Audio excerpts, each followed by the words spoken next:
Mon domaine de recherche concerne la modélisation géométrique d'environnement à partir de mesures physiques issues du monde réel. Et plus particulièrement, je m'intéresse à la modélisation de scènes urbaines. C'est un sujet assez complexe puisque les objets urbains diffèrent énormément en termes de complexité, de diversité et de densité au sein de scènes urbaines. Et donc mon problème consiste à modéliser à la fois la géométrie des objets, c'est-à-dire leur forme. Je m'intéresse aussi également à la radiométrie des objets, c'est-à-dire essayer de comprendre leur couleur et leur texture, et également la sémantique dans les scènes, c'est-à-dire trouver le sens et la nature des objets.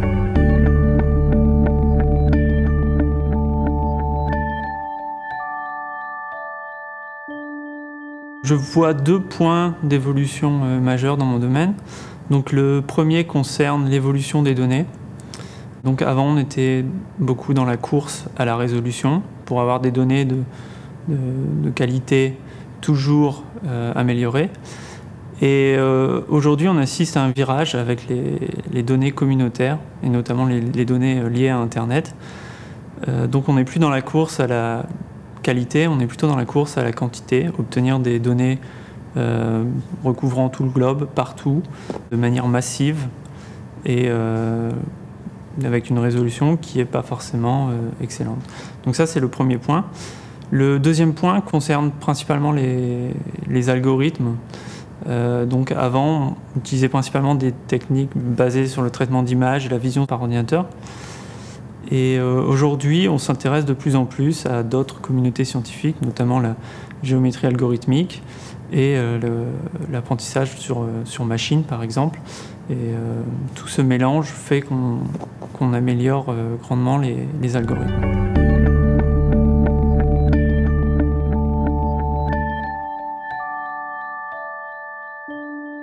Je vois trois principaux challenges dans les prochaines années dans mon domaine.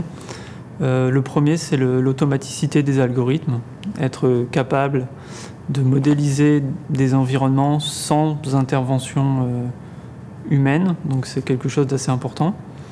Le deuxième challenge concerne le passage à l'échelle. Quand on essaye de modéliser des environnements comme des villes, il faut être capable de reconstruire de nombreux kilomètres carrés, avec tous les problèmes de diversité que ça génère.